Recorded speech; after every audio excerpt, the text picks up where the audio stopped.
I have as my guest Lieutenant Robert Butler, glider pilot. Nice to have you here. Nice to be here, John. This is March 14th. We're at the Air Museum in Palm Springs, and Lieutenant Butler is a rare bird. There weren't a lot of glider pilots compared to other pilots, and there weren't a lot of glider pilots that are still left to talk about it. It wasn't the safest branch of the service, I know that. For our To start things out, final training in gliders and graduation, and there we met the CG4. yeah, let's take a look at that. How many weeks were you in training altogether, Bob? Oh, that's a good question. I'd say pretty close to a year. Okay, if you hold that up a little bit higher. Okay. There, we're coming in good on that. All right. And why don't you describe that a little bit? Well, it was a Waco. We were introduced to the Waco CG4 glider, and that's what that is? That's the okay, glider. Why don't you hold that up again, and okay, we'll get a little better picture of that. It had an 83-foot wingspan and 48 feet long. Okay, just hold her there and we get a pretty good picture of that. And it was built to hold 15 fully laden troops, airborne troops. And also a Jeep, if you didn't have that many troops? Yes, I took a Jeep in, and I also took a howitzer. I've heard they even carried 75 millimeter howitzers in. I did, I took a howitzer in. Boy, that had to be... Okay, you can put that down, but we don't want you to stop talking about it. Okay. Well, when we introduced those, they were a far cry from the Schweitzer soaring gliders. They were not made for soaring, that's for sure. No.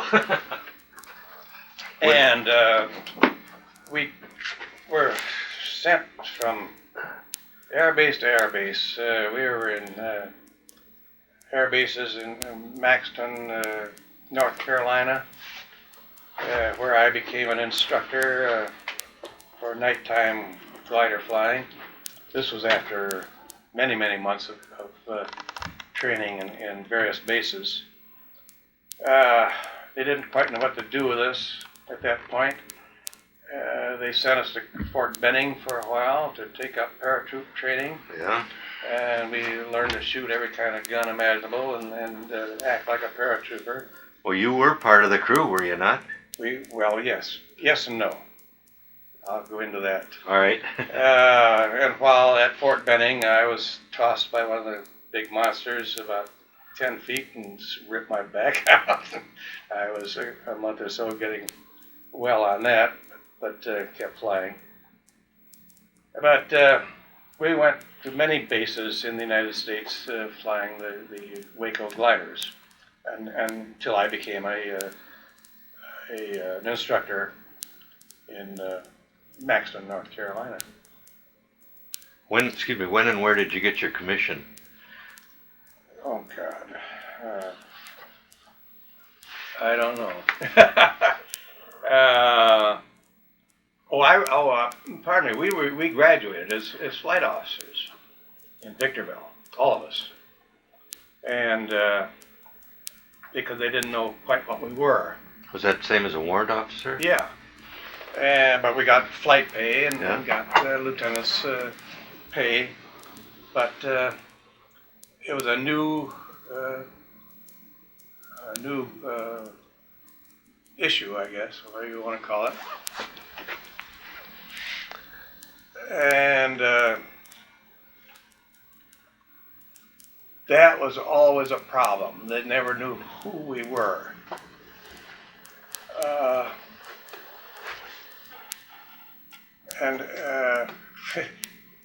We flew the gliders in combat, but we weren't expected to be combat. We didn't have any bosses. No one told us what to do once we hit the ground. We were told before we left to get back to our bases as quickly as we could for another flight. But meanwhile, we had no instruction on where to go, what to do, or how to get back. How did you get back? Hitchhike? Hitchhike from on English lorries or bicycles or any way we could get back. And we walked a good deal too. On D-Day, we were there behind the lines for about 3 days, living in slick trenches and eating out of tin cans of cheese and crackers. That's all we had to eat. And we marched a bunch of prisoners back to where we could catch any kind of transportation back to England. And that was quite an experience, getting back to England. But of course we haven't gotten into D-Day yet, or rather, no, we haven't gotten into the actual invasion yet, so I'm jumping around too much. Before you get that far, was there any other training in the States that you went through, and then? No. How'd you get over to England? Mauritania, an American boat, Mauritania, with a lot of troops. Was it escorted? Oh, sure. But no problem getting there. Okay, then you got to England. Were you assigned to a unit then of any kind, or? Oh yeah. That's where I went into the 434th Troop Carrier Group in the 74th Squadron. And they had been over there for a few months. Okay, is that when you got to that helicopter there on the wall then? The one we have there, is it the same one? The glider, you mean? Yeah, helicopter, yeah, glider. Yeah, that's a CG-4. Mm-hmm. Okay, and what was it towed by? C-47s, or DC-3s as they're called here. And also, once in a while, we had B-25s tows. One or two gliders behind the plane? Both. Depending on the weight of the glider? Well, yeah, and the ship, we were single going into D-Day because we went in at night. My group did. And we landed in total darkness in St. Marguerite, France. We landed by moonlight. The paratroopers were supposed to drop smudge pots for us to land by, but they didn't make it. And so we had a lot of... How was your first landing over there? Very rough. Going across the channel was smooth, but then as soon as we got near France, we got into a lot of phosphorus shells coming up at us, and then a lot of ground fire, and it was very hairy going into Normandy. But I landed my glider safely, and all my troops got out. I took 15 troops in. And that wasn't the case with all of them, though, from what I've Pardon? heard. No, it wasn't. I was lucky. Oh, you're a good pilot. 3 days behind the lines? Right.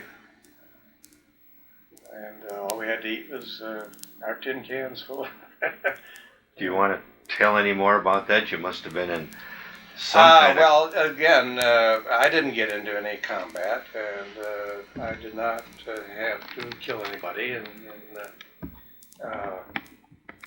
as I said, we were not expected to fight once we got on the ground. General Ridgway came up to us at one point, and we were sprawled on the ground resting at daylight, and asked who we were, and we told him we were the pilots, and he said, well, you don't have to come, you guys are tired enough, and just get back to the water as soon as you can, and so that you can be taken back to England. Did you have co-pilot with you? Oh yes. Yeah. How were you armed? We carried everything imaginable, 45s, beep guns, rifles, grenades, all kinds of ammunition. We were prepared if we had to fight, but I didn't. It depended on what the glider pilots wanted to do. If some of them wanted to fight, and they did, and they got involved. I didn't want to fight, and I got out the way I was supposed to get out. You carried paratroopers in? Yeah, they were airborne troops. Were they part of the 101st, or were they? 101st and 82nd. The 182nd we took in on Normandy, but 101st we took into Holland. And it was a kind of a mixture going into Germany. I made 3 flights. To Germany? No, one in Normandy on D-Day. You made 3 flights. 3 flights. It didn't take you And long to get. Eindhoven into Holland. Didn't take you long to And get then back. Wessel into Germany. Well, that's got to be the longest But date. several months went by, before that happened. Yeah. Wow. Well, the fact that you got down and your troops were safe. Yeah, Many of them didn't were. lose any troops. That's amazing. I don't know, there's much more to tell you about D-Day, I guess, except that we got back to the shore and they took us off on landing craft of various sizes till we got onto a ship large enough to take us back to England. And of course, the Germans bombed us all the way across the channel. I'm sure they Getting did. back, and that was just about as scary as anything that I did. And then we made the second flight to Eindhoven, Holland, and liberated Holland from our air base in England. And then we were transferred to France, into Caen, France. And from Caen went into Germany, and then the war was all over by the time we got through that, going across the Rhine. You had no emergency landings, no crack-ups of any kind? Oh, I had lots of experiences. I had rough a landings. mid-air of course. collision during training in the States, double toe, and the guy who was piloting the double toe made a mistake and came up under my tail section and bent it about 15 degrees. And my instructor was behind me, standing up. I said, "Do you want to take the controls?" He said, "No, just keep it going straight ahead." And we landed in a cornfield safely, but I don't know what happened to the other guy. I have an idea he was killed. With the double toe, how do you box that wake? How do you what? How do you box that wake? Didn't they have you doing that? No, I don't understand what you're talking about. On a single toe, like I've been in a glider, the instructor has you box the wake. You go and make a box right, behind the wake from the prop to show you how the glider reacts to that prop wash. Call it boxing the wake. I don't know. Never did that. Never. It's a term I don't know a thing about. That must have been something they added. Double toe is no problem. Not much different than a single toe Just on takeoff. How far do you stay We get apart? in the air before the plane does, Oh, yeah. How far do you stay apart? Oh, I'd say 20 feet, 25 feet.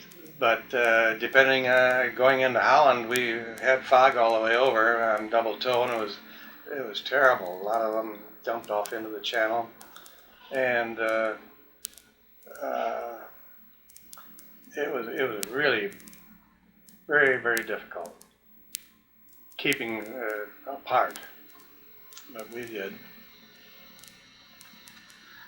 I guess maybe for the benefit of those viewing this, describe again the different types of cargo you hauled, number of people, and how they exited and things like that. Yeah.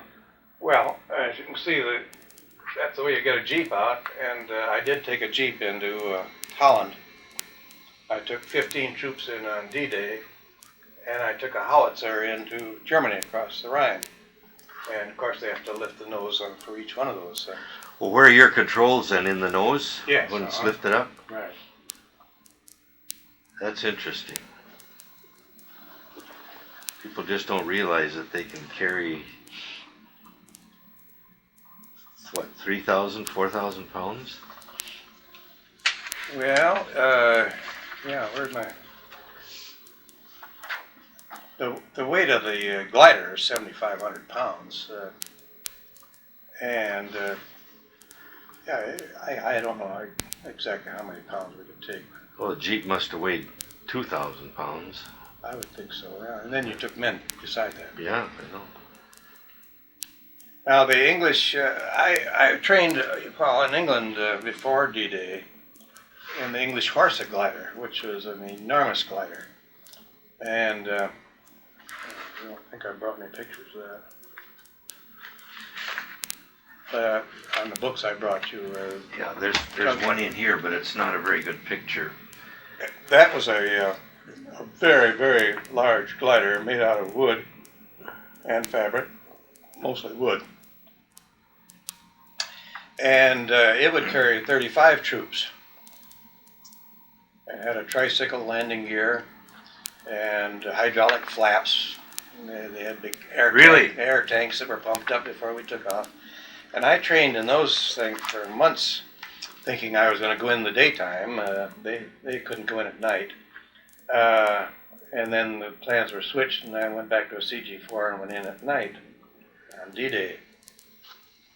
Were the English farther developed than we were in gliders? Did they? No, we didn't. They used a lot of them, but they had a lot more accidents, I think, than we did in landing. They were huge planes. Germany used them on Crete, but then they didn't use them anymore. They had so many casualties. Yeah. Well, getting back to the glider pilots as flight officers, we were, in my training, we were the elite of the gliders, getting the training we got with the German defectee and our dude ranch training and all that sort of thing. Later on, they found that gliders were very good to use. The CG4 was going to work in invasions. And so they started getting any kind of pilot they could get, or anyone that wanted to fly. And they taught them how, but we were lucky in getting wonderful training in the early stages. Well, that's interesting to me because the people I've talked to, I used to work as a greeter down here, and the people that I've talked to, and sometimes they don't give you the true picture either, but some of them say that they were literally pulled out of other branches and with a few 5 or 6 takeoffs and landings, and they became a glider pilot. Yeah. And I couldn't believe that. Well, they said we were so expendable that. No, well, they took a little more training than that. Well, I know that, but I was told. But they did.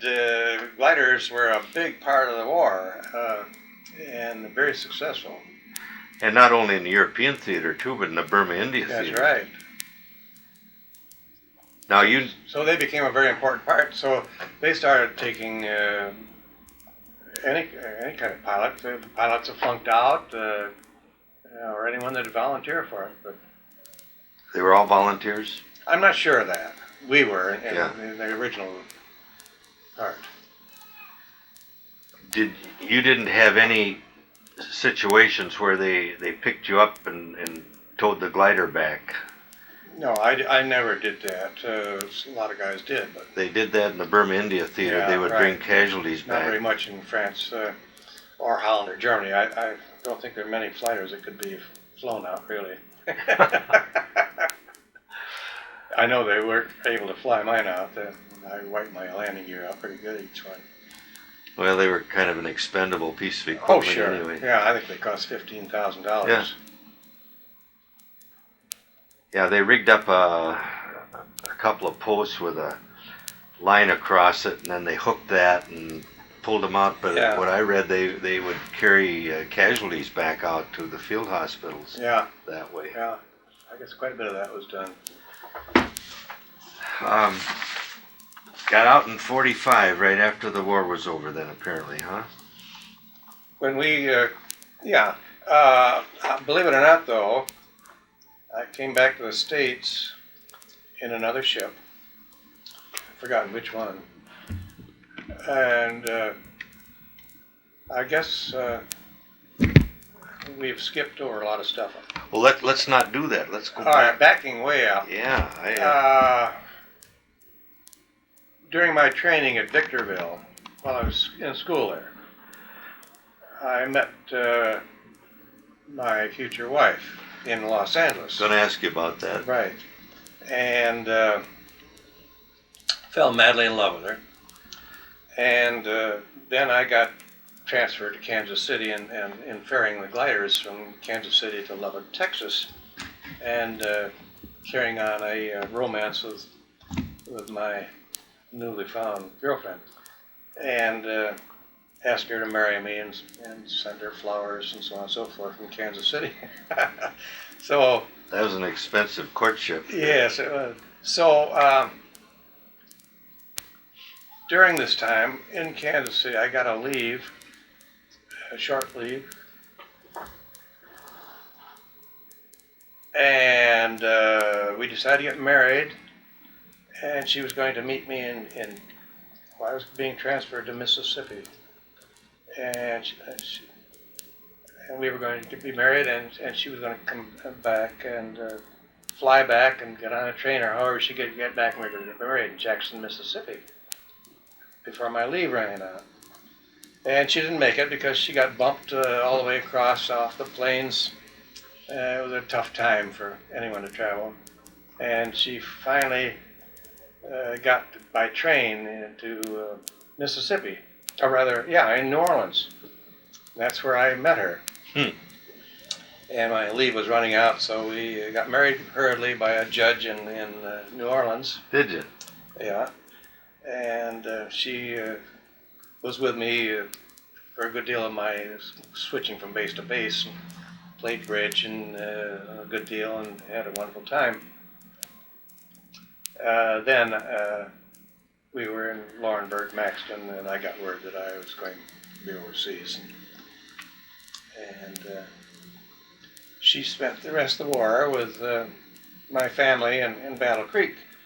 My sister's husband had been drafted also, so she and my sister lived with my mother and father and had a fine time during the war. Anything else about the experiences over there in England or Normandy or into Germany that you'd like to tell about? Well, the last flight into Wessel, which was across the Rhine, I was about 500 feet high coming in for a landing, and got a shell through my aileron section, the aileron section is right up here with all the wires and the gears. And it took out my aileron section, cables dripping down. And I lost consciousness for a couple seconds, but regained my composure and was able to grab some of the cables and was able to kick the rudder and get the wingtip up, and we made a landing. Did they? I see they didn't have. Excuse me. They had no flaps or spoilers. Oh yeah, we had flaps. I don't see them. Spoilers. Yeah. Yeah, underneath. Yeah. Yeah. Okay. And for that, much to my surprise, months later, I was put up for the Distinguished Flying Cross by the troops that I was carrying, and I didn't know any of the troops. I was farmed out to another squadron for that invasion, and didn't know anyone I took with me. Well, you're kind of modest on that. Describe again that landing. You were 500 feet. Yeah. It was very scary, and I thought for sure we'd had it. But I was able to get some control by grabbing the cables that were loose up in this area and kicking the rudder and the ailerons to get the control of the wings. Man, I don't And see we how made you a did that. fairly good landing.